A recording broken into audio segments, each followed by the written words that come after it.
बालियापाड़ अंचल जनसाधारण जो विभिन्न समस्या अच्छी अनेक लोक बासहीन अच्छा से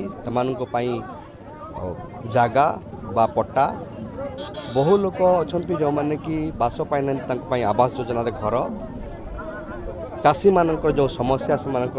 उजुड़ी गला फसल सबू ताकू दबा एवं विभिन्न दाबी नहीं बालियापाड़े पदयात्रा हो विशेष करके जो पोर्ट होची पोर्ट जो भिटामाटी हराउछन्ति लोक माने सेमानको भिटामाटी सुरक्षा ये पदयात्रा देश में राहुल गांधी भारत जोड़ पदयात्रा करछन्ति एवं ओडिशा रे अक्टोबर 31 तारीख पाखु शरद पट्टनायक नेतृत्व में गोटे विशाल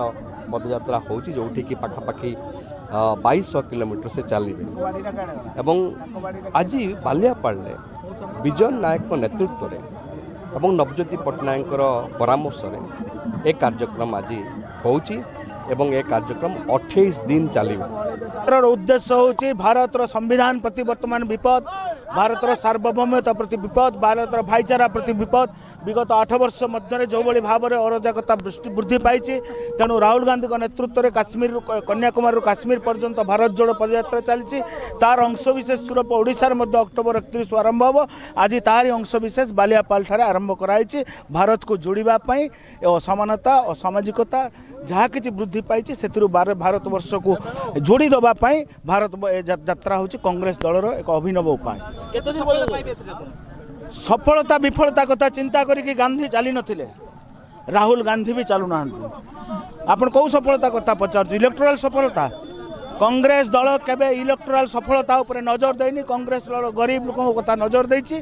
कांग्रेस दल भारतर जनसाधारण कथा चिंता करिछि, कांग्रेस दल भारत अखंडता एवं अभिन्नता उपर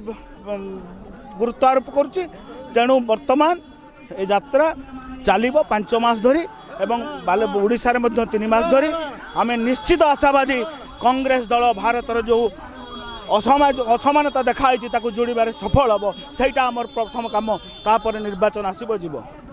भारत को जोड़ापी असमानता असामाजिकता जहाँ कि वृद्धि पाई से भारत वर्ष को जोड़ी देवाई भारत यात्रा हूँ कांग्रेस दलर एक अभिनव उपाय।